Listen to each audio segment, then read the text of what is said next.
Stock market में एक नई रफ्तार देखने को मिल रही है और वो है रियल एस्टेट स्टॉक्स की ज़बरदस्त तेज़ी। DLF, Godrej properties, Oberoi realty, ये सारे स्टॉक अचानक से 10 से 15 तक भागे हैं। लेकिन सवाल ये है कि आखिर इतनी तेज़ी क्यों आ रही है? क्या रैली टिकेगी? क्या अब भी एंट्री लेनी चाहिए या बहुत देर हो गई है? आज हम बात करेंगे 5 बड़े कारणों की जिनकी वजह से रियल एस्टेट सेक्टर में आग लगी हुई है। वीडियो को अंत तक देखना, क्योंकि आखिर में मैं आपको 3 ऐसे स्टॉक्स बताऊंगा जो इस तेज़ी से सबसे ज़्यादा फ़ायदा उठा सकते हैं। आरबीआई का रेट कट सबसे पहला और सबसे बड़ा कारण है। आरबीआई का रेट कट 6 जून को रिज़र्व बैंक ऑफ इंडिया ने बड़ी चौंकाने वाली मूव ली।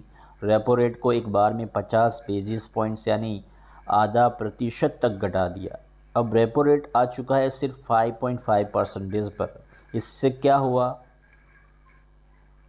होम लोन सस्ते हुए, ईएमआई घटी, डिमांड बढ़ी और सबसे ज़रूरी रियल एस्टेट शेयरों में आई तेजी। निफ्टी रियलिटी इंडेक्स उसी दिन 4.6% ऊपर चला गया। डीएलएफ का शेयर 7% उछल गया। गोदरेज प्रॉपर्टीज़ और प्रेस्टीज एस्टेट सब हरे निशान में। ये बताता है कि स्मार्ट मनी पहले से तैयार बैठा था। आरबीआई ने रेपो रेट ही नहीं घटाया बल्कि सीआरआर में भी 1% की कटौती की। इसका मतलब बैंकिंग सिस्टम में अब और ज़्यादा पैसा है, यानी लिक्विडिटी बढ़ गई है। और जब बैंक के पास ज़्यादा पैसा होता है तो डेवलपर्स को आसानी से फंडिंग मिलती है, न्यू प्रोजेक्ट्स लॉन्च करने की ताकत मिलती है, बायर्स को बेटर होम लोन्स डील्स मिलती है। इस पूरी लिक्विडिटी वेव का फ़ायदा सबसे ज़्यादा रियल एस्टेट सेक्टर को मिल रहा है। तीसरा कारण है डेवलपर्स के शानदार क्वार्टरली रिजल्ट्स। जैसे डीएलएफ ने Q4 में 39% year on year profit growth दिखाई। गोदरेज प्रॉपर्टीज़ ने 29,000 करोड़ से ज़्यादा की प्री सेल्स रिकॉर्ड की। ब्रिगेड और प्रेस्टीज जैसे मिड कैप प्लेयर्स ने भी दमदार परफॉर्मेंस दिखाई। जब कंपनी के नंबर स्ट्रॉन्ग आते हैं तो एफआईआई और डीआईआई दोनों एंट्री लेने लगते हैं और फिर होती है रैली शुरू। अफोर्डेबल हाउसिंग की वापसी एक और वजह है। अफोर्डेबल हाउसिंग सेगमेंट में रिवाइवल।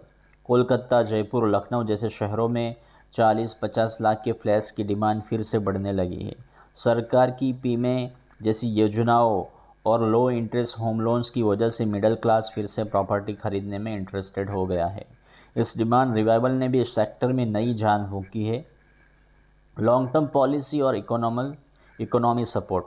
इंडिया की जीडीपी ग्रोथ अभी भी 6.5% से ऊपर है। गवर्नमेंट लगातार इंफ्रास्ट्रक्चर और अर्बन डेवलपमेंट में निवेश कर रही है। Tax benefits, digital land records, RERA जैसी पॉलिसीज़ ने रियल एस्टेट को फॉर्मल और ट्रांसपेरेंट बनाया है।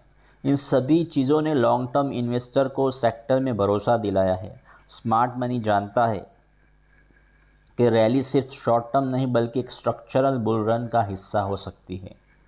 अब सवाल ये है कि क्या अब भी निवेश किया जा सकता है? शॉर्ट टर्म में कुछ करेक्शन आ सकता है क्योंकि बहुत तेज़ी हो चुकी है, लेकिन अगर आपकी नज़र 6 से 12 महीनों की है तो ये सेक्टर अब भी आकर्षक दिख रहा है।